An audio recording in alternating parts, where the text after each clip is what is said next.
तो आज हम पढ़ेंगे समास। आज का टॉपिक है समास। समास क्या है? तो अनेकों शब्दों को संक्षिप्त करके, ये देखो समास अनेकों शब्द जैसे यहाँ पे देखो, यहाँ पे मैंने लिखा है शक के बिना, तो बेशक। तो ये अनेकों शब्द है, यानी अनेकों अर्थात एक से अधिक। तो यहाँ एक से अधिक शब्द है, तो अनेकों शब्द को संक्षिप्त करके, संक्षिप्त यानी छोटा करके, देखो शक के बिना बेशक, अनेकों शब्द को छोटा करके बेशक लिखा गया है, बेशक। तो अनेकों शब्द को संक्षिप्त यानी छोटा करके नया शब्द बनता है, जो नया शब्द बनाने की जो क्रिया होती है वही समास कहलाती है। यहाँ तक सबको समझ आ गया कि अनेकों शब्दों को यानी एक से अधिक शब्दों को संक्षिप्त करके यानी छोटा करके जो एक शब्द बनती है उसे समास कहते हैं। अब आते हैं हम समास के कितने भेद होते हैं। तो समास के होते हैं 6 भेद। 6 ऐसे भी लिख सकते हैं, 6 भी लिख सकते हैं। 6 भेदों में आता है एक अव्यय भाव समास, तत्पुरुष समास, कर्मधारय समास, द्विगु समास। द्विगु को हम 2 तरीके से लिख सकते हैं, द्वंद्व समास, बहुब्रीहि समास। करते हैं समास के पहला भेद अव्यय भाव समास का। तो अव्यय भाव समास का पहचान हम कैसे करेंगे? तो देखिए, जिस समस्त पद का पहला समस्त पद का अर्थ होता है, ये जो यहाँ जो शब्द लिखे हुए हैं ये एक एक शब्द को समस्त पद कहते हैं। ये एक एक शब्द को पद कहा जाता है, और ये जो एक साथ जो 3 शब्द लिखे गए हैं इनको एक साथ समस्त पद कहा जाता है। तो जिस समस्त पद का पहला पद प्रधान होता है, प्रधान यानी मेन होता है, तो पहला पद समान होता है। जैसे देख लीजिए, बेशक शक के बिना।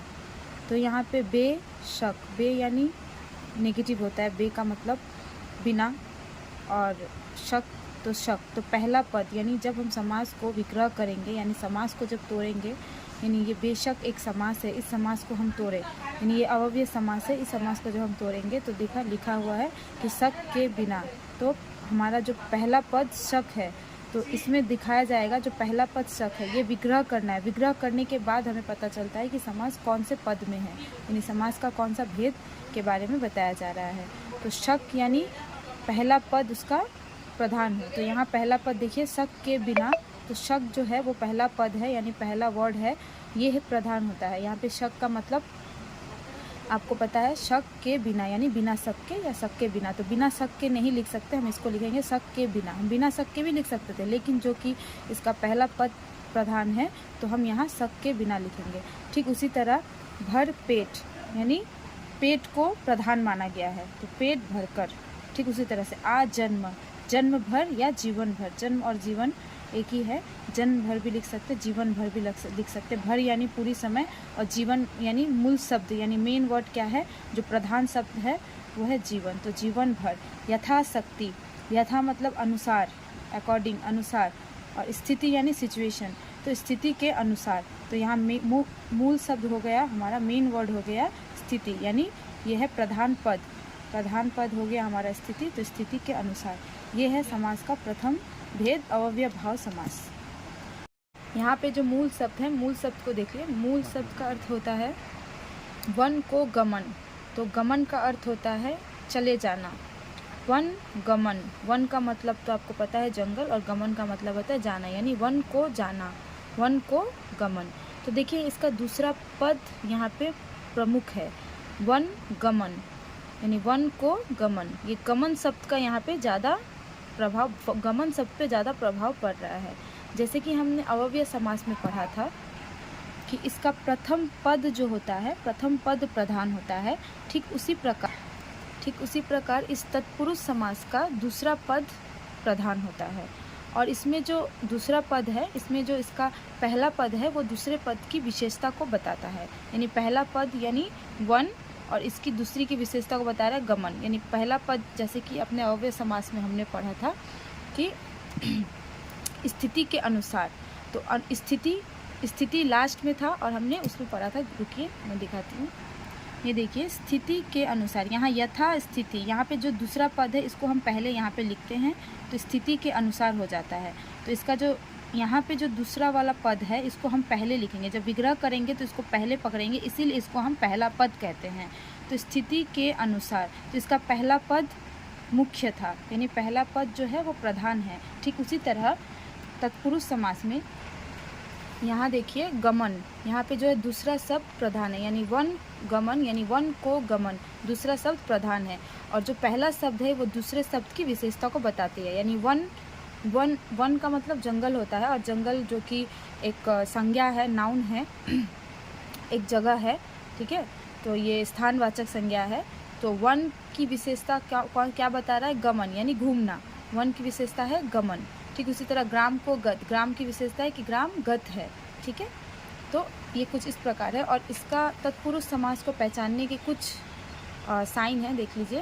जैसे तत्पुरुष समास को अगर आप विग्रह करते हैं, जैसे वन गमन, देखिए यहाँ पे को लिखा हुआ है, वन को गमन, यहाँ पे देखिए को, उसके बाद के लिए और का। तत्पुरुष समास को पहचानने के लिए को, के लिए, का, से। तो देखिए इसका उदाहरण हम देखते हैं, एग्जाम्पल। ग्रामगत, को से आ गया ग्रामगत, ग्राम को गत। वन गमन, वन को गमन, यानी वन संज्ञा है और इसकी विशेषता बता रही है कि गमन इसकी विशेषता है। ठीक उसी तरह पाठशाला, पाठ यानी पढ़ना होता है, और के लिए शाला, यानी शाला यानी आलय, यानी आलय यानी घर, गृह कह सकते हैं। तो घर तो नहीं कहते, इसीलिए हम इसको शाला कहते हैं, आलय कहते हैं। जैसे विद्यालय, जहाँ हम विद्या को ग्रहण करते हैं, विद्या का आलय, विद्यालय। तो विद्यालय, अगर विद्यालय को भी आप तोड़ते हैं तो विद्या का आलय, तो ये भी हमारा तत्पुरुष समास में आएगा।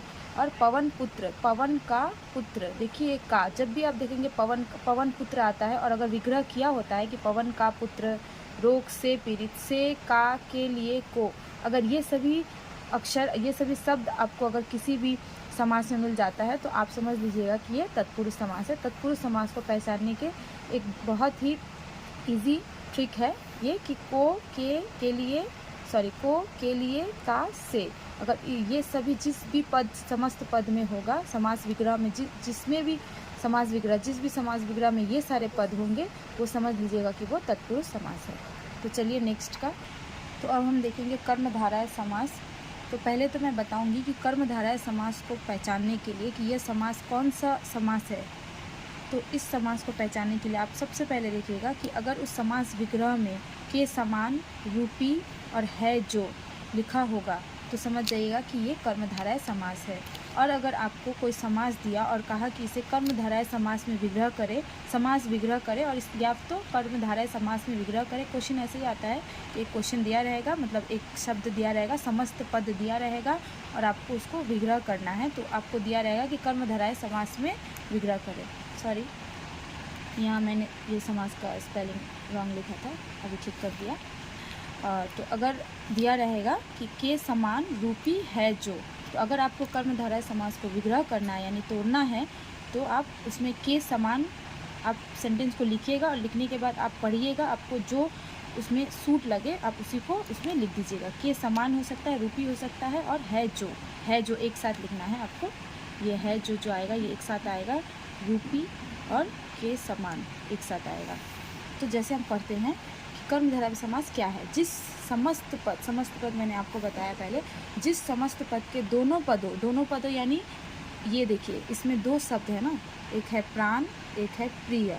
तो इन दोनों पदों में विशेषण और विशेष्य संबंध है।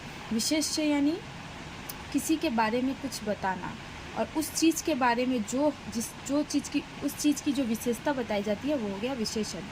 और विशेषण किसके बारे में, मतलब किसकी विशेषता बताई जा रही है, वो है विशेष्य। जैसे आप पकड़ सकते हैं कि ये सब्जेक्ट हो गया, विशेष्य यानी सब्जेक्ट, और विशेषण यानी एडजेक्टिव, ठीक है। तो जैसे देख लीजिए, प्राण प्रिय, प्राणों के समान प्रिय।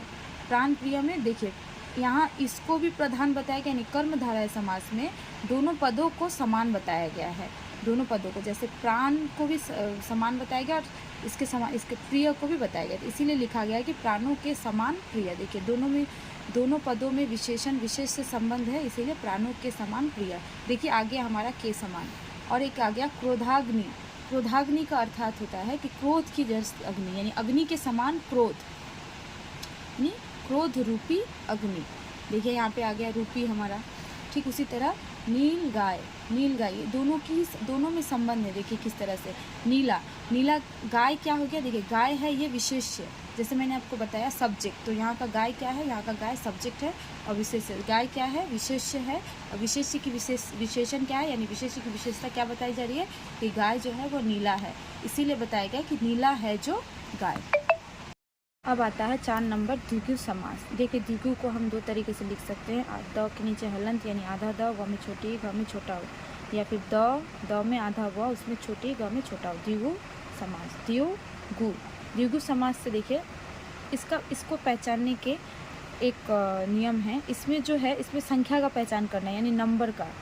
जैसे कि देखिए जिस समस्त पद का पहला पद ये पहला होगा, यहाँ रॉन्ग हो गया था पहला, तो जिस समस्त पद का यानी जिस समास के पद का पहला पद संख्यावाचक होता है, संख्यावाचक यानी जो नंबर से समझा जाता है, ठीक है, तो संख्यावाचक होता है। जैसे देखिए संख्यावाचक किस तरह से होता है ये समझिए, सप्ताह, सप्ताह का मतलब होता है, सप्ताह का मतलब क्या, 1 वीक, वीक, तो सप्ताह का मतलब वीक में कितने दिन होते हैं, 7, तो सप्ताह यानी 7 दिनों का समूह यानी ग्रुप। देखिए तो जो द्विगु समास है उसे पहचानने का एक आसान तरीका है, उसमें नंबर के बारे में पता चलेगा, जो भी पहला पद उसका रहेगा उसमें संख्या के बारे में पता चलेगा आपको, संख्यावाचक वो होगा। तो पहला पद क्या है, संख्या है। देखिए सप्ताह में 7 दिनों का समूह से एक ही आएगा बस आपको, 7 दिनों का समूह। त्रिफला, त्रिफला, त्रि यानी 3 होता है, तो 3 यहाँ ये ओ की मात्रा मैंने काट दिया है, 3 फलों का समाहार, समाहार का मतलब भी होता है समूह ही होता है, तो इसे यहाँ समूह सूट नहीं करेगा, इसलिए यहाँ समाहार लिखा गया है, क्योंकि हिंदी में एक ही शब्द के बहुत सारे मतलब होते हैं, हिंदी में भाषा में एक ही शब्द के बहुत सारे मतलब होते हैं, समाहार यानी एक जैसा, यानी 3 फलों का समाहार। 9 ग्रह, 9 का मतलब तो आपको पता है 9, यहाँ पे मैंने 9 लिखा है, लेकिन इसको हम 9 भी लिखते हैं, जैसे कि देखिए ये 9 ग्रह को 9 ग्रह, तो 9 ग्रह, 9 का मतलब होता है 9, यानी ये देखिए 9, और ग्रह का मतलब तो ग्रह का मतलब आपको पता है, ग्रह यानी प्लैनेट, तो 9 ग्रह, ग्रहों, 9 जो है इसीलिए यहाँ पे ग्रहों लिखा गया है, तो 9 ग्रहों का समूह, इसमें कॉमन है समूह, समूह, समाहार, ठीक है। और सबसे पहला तो इसमें ये समझिएगा द्विगु समास का, जिस भी समास में, जिस भी समास विग्रह में या समास पदों में आपको पहला पद संख्यावाचक मिले तो वो समझ जाइए वो द्विगु समास है। अब आ गया हमारा द्वंद्व समास। द्वंद्व समास को पहचानने का भी आसान तरीका है, इसमें जब समास को विग्रह किया जाता है तो इसमें इसका दोनों ही पद समान होता है, और मतलब दोनों ही पद का जो दोनों ही पद जो होते हैं वो प्रधान होते हैं, मेन होते हैं, ठीक है, और दोनों ही पद का इम्पॉर्टेंट होता है, दोनों ही पद इम्पॉर्टेंट होते हैं यानी प्रधान होते हैं। तो द्वंद्व समास में जो अगर हम समास को विग्रह करते हैं तो इसमें ज़्यादातर और या तथा का यूज़ किया जाता है। जैसे चले पढ़ते हैं, जिस समासिक यानी जिस समास शब्द के दोनों पद प्रधान होते हैं और विग्रह करने पर, यानी समास को जब तोड़ा जाता है यानी विग्रह किया जाता है, विग्रह करने पर और तथा अथवा इत्यादि पर आ जाते हैं तो वो द्वंद्व समास कहलाते हैं। जिस समासिक पद के दोनों पद समान होते हैं, दोनों पद समान होते हैं अर्थात, चले हम उदाहरण के साथ सीख पढ़ते हैं। जैसे राजा, प्रजा, राजा भी मूल शब्द है, प्रजा भी मूल शब्द है, क्योंकि ये दोनों ही संज्ञा ही है, तो दोनों ही संज्ञा है, इसीलिए दोनों को समान और प्रधान माना गया है। तो राजा, प्रजा, तो हम इसे नहीं तोड़ सकते, राजा का प्रजा ऐसे नहीं कह सकते, राजा को प्रजा भी नहीं कह सकते, राजा से प्रजा कुछ भी नहीं कह सकते। अगर दोनों ही पद एक जैसा यानी दोनों ही पद अगर संज्ञा हो तो इसे तोड़ने में हम इसके बीच में और लगाएंगे, और या फिर तथा लगाएंगे। तो आप बताइए यहाँ और लगेगा या तथा लगेगा। देखिए मैं लिखती हूँ, इसका होगा राजा और प्रजा, तो इसमें क्या हो गया, राजा, प्रजा, राजा और प्रजा। ठीक इसी तरह तन मन, देखिए इसी तरह तन मन, इसमें भी क्या आएगा, तन और मन। तो द्वंद्व समास को पहचानने का एक आसान तरीका है और